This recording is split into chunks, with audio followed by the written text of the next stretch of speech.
அனைவருக்கும் வணக்கம். இது யூகேவி தமிழா. கல்வி சம்பந்தப்பட்ட தகவல்களை தொடர்ச்சியாக கொடுத்துட்டு வரோம். அதேமாதிரி நுழைவுத் தேர்வுகள் சம்பந்தப்பட்ட தகவல்களையுமே தொடர்ச்சியாக கொடுத்துட்டு வரோம். அந்த வரிசையில் இப்போ +2 மாணவர்கள் ரொம்பவே ஆர்வமாக வெயிட் பண்ணிட்டு இருக்க ஒரு முக்கியமான நுழைவுத் தேர்வு பற்றி தான் பார்க்க போகிறோம். அந்த நுழைவுத் தேர்வு என்னன்னு பார்த்தீங்கன்னா பிட்சாட் 2024. எனக்கு கிட்டத்தட்ட ஒரு கடந்த ஒரு 2 மாசமாகவே பேரண்ட்ஸ் கேட்டுக்கிட்டே இருந்தாங்க. ஸோ எப்போ சார் பிட்சாட் 2024க்கான அனௌன்ஸ்மெண்ட் வரும், அதில் என்ன ப்ரொசீஜர்ஸ், எப்படி அப்ளை பண்ணணும், அந்த என்ட்ரன்ஸ் எக்ஸாம் எப்படி ப்ரிப்பேர் பண்ணணும், எவ்வளோ ஃபீஸ், இது மாதிரி பல்வேறு வகையான தகவல்களை இந்த வீடியோவில் பார்க்க போகிறோம். ஸோ முழுமையான தகவல்கள் வேணுங்கிறவங்க இந்த வீடியோவை ஸ்கிப் பண்ணாமல் பாருங்கள். ஸோ பிட்சாட் 2024 பொறுத்த வரைக்கும் இது பார்த்தீங்கன்னா நீங்கள் ஒரு டிகிரி ப்ரோக்ராம், அதாவது maybe and engineering or technology இல்லைனா ஃபார்மசி கோர்சஸ், இந்த மாதிரியான படிப்புகளை நீங்கள் பிட்ஸ் கேம்பஸ், அதாவது பிர்லா இன்ஸ்டியூட் ஆஃப் டெக்னிக்கல் சயின்சஸ்ங்கிற இந்த காலேஜில் போய் படிக்கணும்னு பார்த்தீங்கன்னா நீங்கள் கம்பல்சரி இந்த பிட்சாட் 2024ங்கிற எக்ஸாம் எழுதி தான் ஆகணும்.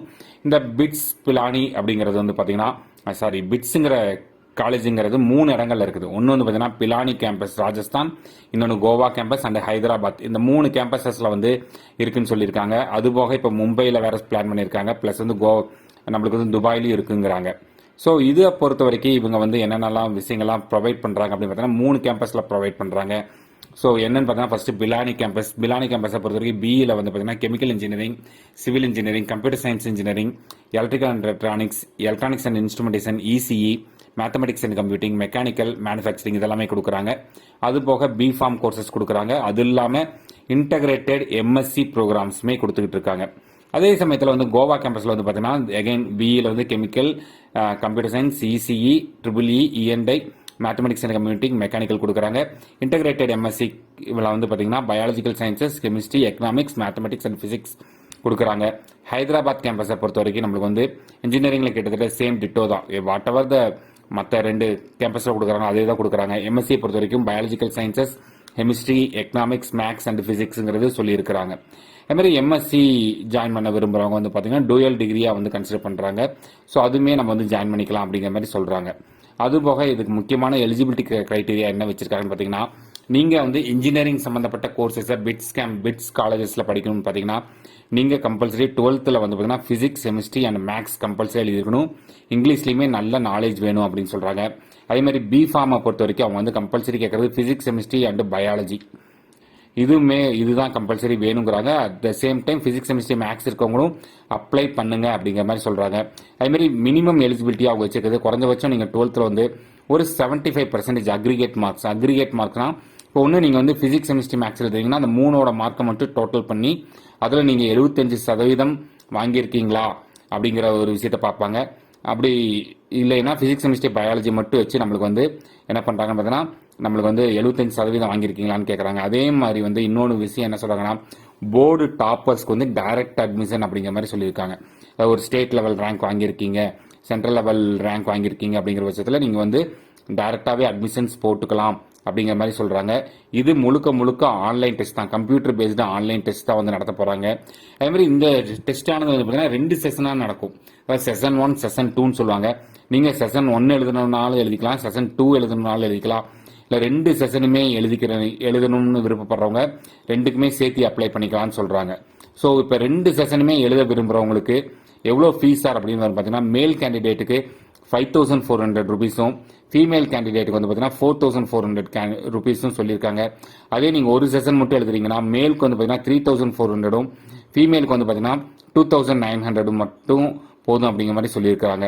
ஸோ கிட்டத்தட்ட ஒரு 2000 ரூபீஸ்ங்கிறது அடிஷனலாக வரும். நீங்கள் பாயாக இருந்தால், கேலாக இருந்தால் 1500 ரூபீஸ் 2 செஷனும் சேர்த்து எழுதணும் விரும்பினா பண்ணிக்கலாம் அப்படின்னு சொல்லியிருக்காங்க. இந்த எக்ஸாம் ஆனது, என்ட்ரன்ஸ் எக்ஸாம் ஆனது கிட்டத்தட்ட ஒரு 3 hours டியூரேஷன் நடக்குது. 4 சப்ஜெக்ட் கன்சிடர் பண்ணுறாங்க. ஒன்று பார்த்தீங்கன்னா ஃபிசிக்ஸ், இன்னொன்று பார்த்தீங்கன்னா கெமிஸ்ட்ரி. பார்ட் 3ல் English proficiency and logical reasoning சொல்லியிருக்காங்க. பார்ட் 4ங்கிறது மேக்ஸ் இல்லைன்னா பயாலஜிங்கிறது பிஃபார்ம் கேண்டிடேட்ஸ்க்காக அவங்க சொல்லியிருக்காங்க. ஸோ எத்தனை கொஸ்டின்ஸ்க்கு இவங்க கேட்க போகிறாங்க அப்படின்னு பார்த்தீங்கன்னா 3 hours. ஸோ ஒவ்வொரு கொஸ்டினுக்குமே பார்த்தீங்கன்னா 3 மார்க் கொடுக்குறாங்க. நெகட்டிவ் மார்க்கிங் உண்டு. ஒரு ஆன்சருக்கு ஒரு கொஸ்டின் தப்பானாலுமே -1 சொல்லியிருக்கிறாங்க.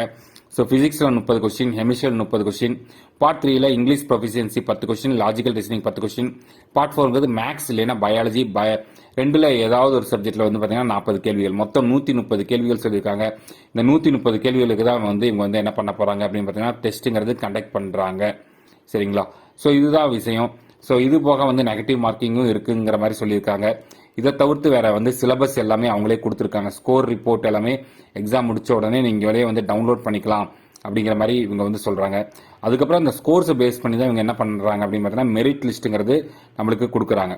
அதேமாதிரி எக்ஸாம் சென்டர்ஸை பொறுத்த வரைக்கும் இவங்க தமிழ்நாட்டை பொறுத்த வரைக்கும் எங்கேயெல்லாம் இருக்குன்னு பார்த்தீங்கன்னா சென்னை இருக்குது, கோயம்புத்தூர் இருக்குது. அதுபோக வந்து பார்த்தீங்கன்னா நம்மளுக்கு வேற என்ன ஊர்கள் கொடுத்துருக்காங்க அப்படின்னு பார்த்தீங்கன்னா சென்னை கோயம்புத்தூரை தாண்டி நம்மளுக்கு மதுரை கொடுத்துருக்குறாங்க. அவ்வளோதான். தமிழ்நாட்டை பொறுத்த வரைக்கும் இந்த ஊர்கள் மட்டும் தான் கொடுத்துருக்காங்க. ஒரு 3 நகரங்களில் மட்டும் தான் வந்து இந்த எக்ஸாம்ங்கிறது நடக்க போகிறதா சொல்லியிருக்காங்க. அதுபோக இதோட இம்பார்ட்டன்ட் டேட்ஸ் என்னன்னு பார்த்தீங்கன்னா நம்ம அப்ளை பண்ணுறதுக்கு போதி செஷன்ஸ் 2 செஷனுக்குமே அப்ளை பண்ணுறதுக்கு கடைசி தேதி வந்து என்ன சொல்லியிருக்காங்க பார்த்தீங்கன்னா 11th ஏப்ரல் 2024 வந்து சொல்லியிருக்கிறாங்க. அப்புறம் அந்த அப்ளிகேஷன்ஸில் ஏதாவது சேஞ்சஸ் பண்ணால் 15th to 19th ஏப்ரல் 2024 சொல்லியிருக்காங்க. டெஸ்ட் சென்டர் நம்மளுக்கு என்னைக்கு அனௌன்ஸ் பண்ணுவாங்கன்னா May 1 அனௌன்ஸ் பண்ணுவாங்க. சரிங்களா? அதுமாதிரி ஆன்லைன் டெஸ்ட்டோட செஷன் 1ங்கிறது என்னைக்கு நடக்க போகுதுன்னா 21 26 வரைக்கும் மே மாதத்தில் வந்து நடக்கிறதுக்கான வாய்ப்பு, மே மாதம் நடக்கும்னு இருக்காங்க. அதே மாதிரி வந்து பார்த்தீங்கன்னா நம்மளுக்கு வந்து பிட்சாட் செஷன் 2க்கு வந்து பார்த்தீங்கன்னா நம்மளுக்கு 22 மேலேருந்து 22 ஜூன்லேருந்து 26 ஜூனுக்குள்ளே நம்ம வந்து என்ன பண்ணிக்கலாம் அப்படின்னு பார்த்தீங்கன்னா நம்ம வந்து அப்ளை எழுதிக்கலாம் அப்படிங்கிற மாதிரி சொல்கிறாங்க. இதுமாதிரி செகண்ட் செஷன் மட்டும் அப்ளை பண்ண விரும்புகிறவங்க டேரெக்டாக வந்து நீங்கள் 22 மேலேருந்து 10th ஜூனுக்குள்ளே அப்ளை பண்ணால் போதும் அப்படிங்கிற மாதிரி சொல்லியிருக்காங்க. தென் அதை பேஸ் பண்ணி கவுன்சிலிங், அந்த அட்மிஷன் லிஸ்ட்டு, எப்போ வந்து ஜாயினிங் டேட்டு, இது எல்லாமே வந்து ஈச் அண்ட் எவ்ரி திங் வந்து கொடுத்துருக்காங்க. இவங்களோட ஃபஸ்ட்டு செமஸ்டர் தேதியே வந்து பார்த்தீங்கன்னா நம்மளுக்கு வந்து ஆகஸ்ட் 1 ஆரம்பிச்சிருவோம் அப்படிங்கிற மாதிரி சொல்லியிருக்கிறாங்க. அதே மாதிரி வந்து பார்த்தீங்கன்னா நம்மளுக்கு வந்து என்னென்ன போர்டில் இருக்கவங்கலாம் அப்ளை பண்ணலாம், அதே மாதிரி என்னென்ன ஸ்காலர்ஷிப்லாம் இருக்குது அப்படிங்கிற மாதிரிலாம் கொடுத்துருக்காங்க. அதாவது டாப் 1% ஸ்டூடெண்ட்ஸ்க்கு 100% ஆஃப் டியூஷன் ஃபீ வந்து ஃப்ரீயே பண்ணுறாங்க.